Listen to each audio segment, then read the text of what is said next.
Questão número 7. Leia as informações do quadro a seguir sobre o gênero textual reportagem.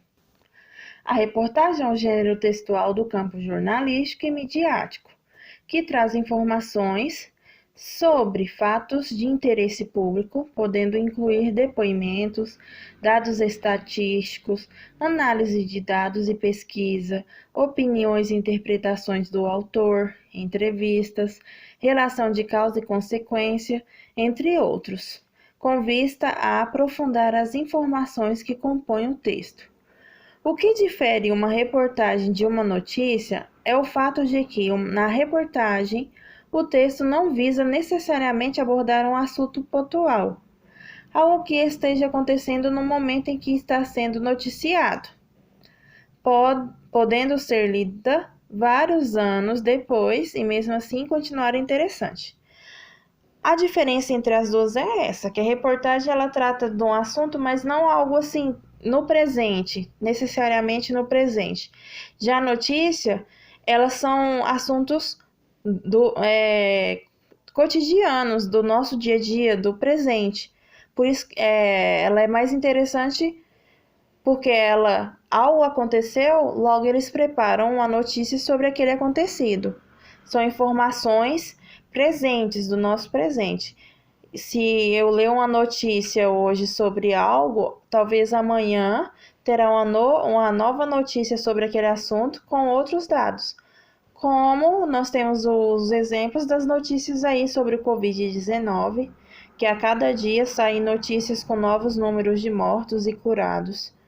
E são exemplos de notícias, não reportagens, porque elas mudam, elas variam. A reportagem é sobre algo que acontece, mas assim, se eu for ler hoje ou amanhã, aquele acontecido vai estar da mesma forma. Entenderam um pouco a diferença? Então, bora continuar ali no exercício.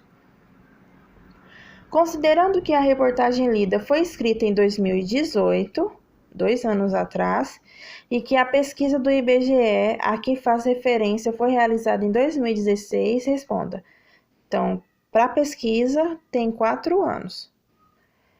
Responda, letra A. O tema abordado no texto lido é de interesse público?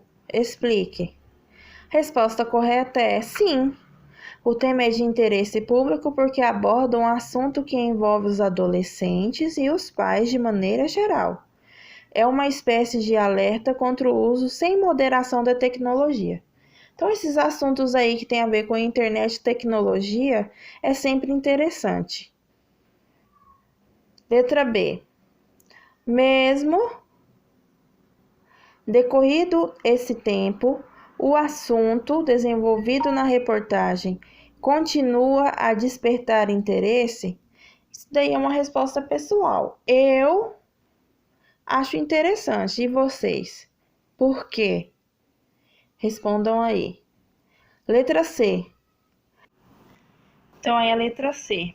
Em sua opinião, a informação de que os adolescentes lideram o ranking no uso de celulares e internet ainda prevalece? Houve alterações no perfil do jovem brasileiro desde então? Pesquise se nesse intervalo alguma outra pesquisa com a mesma abrangência sobre esse perfil chegou a ser publicada. Se sim, compare com os colegas os dados apresentados na reportagem lida com os dados divulgados nessa investigação mais recente. A letra C também é uma resposta pessoal. Você acha que os adolescentes são a liderança nesse ranking do uso de celular? Na opinião de vocês, é verdade isso?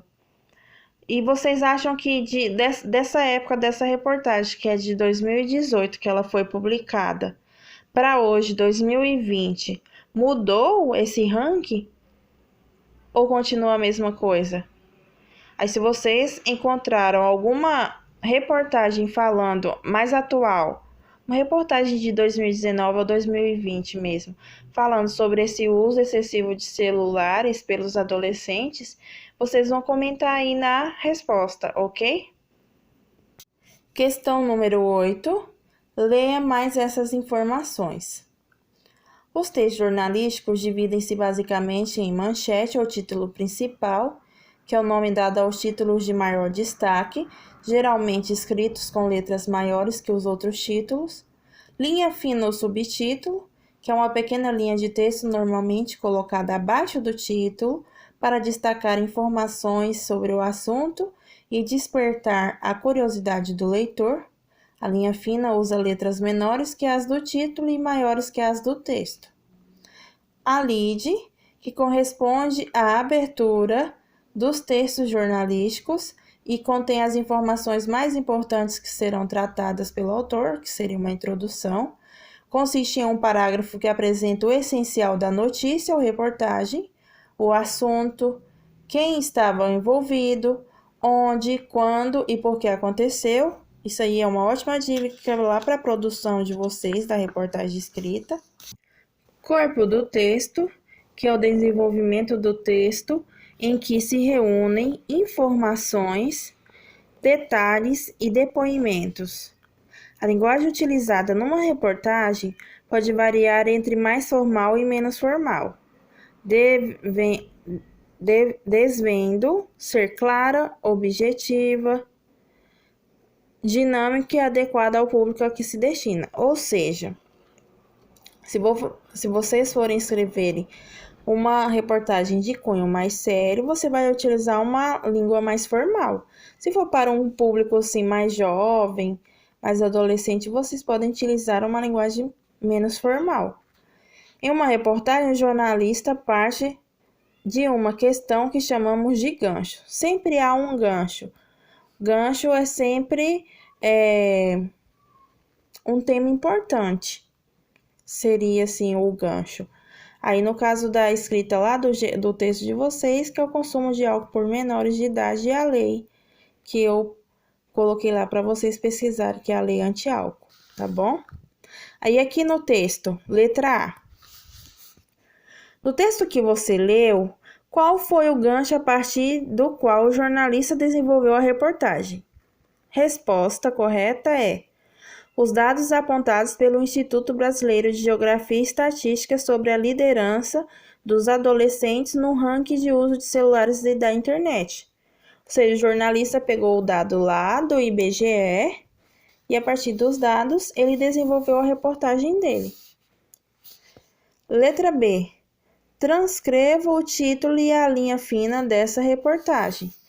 Coisa mais fácil do mundo. Vamos lá no texto. Deixa eu voltar o slide aqui, que eu acho que vocês vão conseguir enxergar. Olha aqui, título e linha fina. Título: hiperconectividade pode afetar convívio social na adolescência. Linha fina: adolescentes lideram o ranking no uso de celulares e internet segundo o Instituto Brasileiro de Geografia e Estatística, IBGE. Ok? Facinho, né? Vocês conseguem agora diferenciar título e de linha fina.